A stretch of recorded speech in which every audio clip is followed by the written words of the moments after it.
With that prospect lifecycle mapped, the next thing that we're really looking at when we're talking about marketing is the stuff that happens between these phases, right? So that's where these pink arrows come into play. This is where the marketing happens, is in the area between these stages. If somebody's lead acquired, we're trying to get them to engage. If they're engaged, we're trying to get them to qualified. So let's walk through what those objectives are and what the email program types would potentially look like.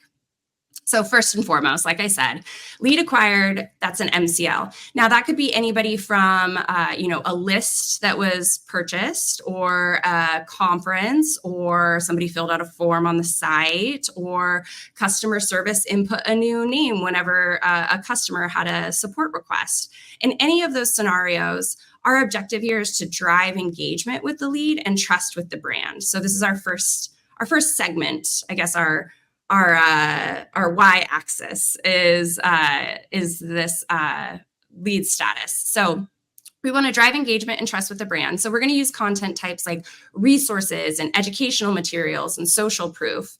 The important thing that I want to note here is, as marketers, we'll often hear from leadership, less so these days than towards the beginning of my career, but that what were the conversion metrics on every one of our emails that go out? How many people are converting? How many are triggering an opportunity? But not every email is intended to have that conversion outcome. And that's why this piece, mapping the prospect lifecycle and the objective and content types for those phases, becomes so important. Because in the beginning, we're just trying to build trust. We want our emails to continue to make it into the inbox instead of getting dropped in other or spam.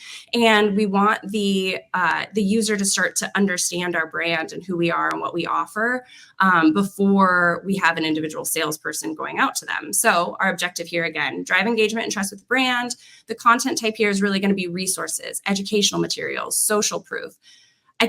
We can all imagine what's going to happen if we have a scraped list that we've purchased from an enrichment company, and we just start sending sales emails to them. It doesn't really work, and it ends up hurting our deliverability overall. So that's where this becomes important.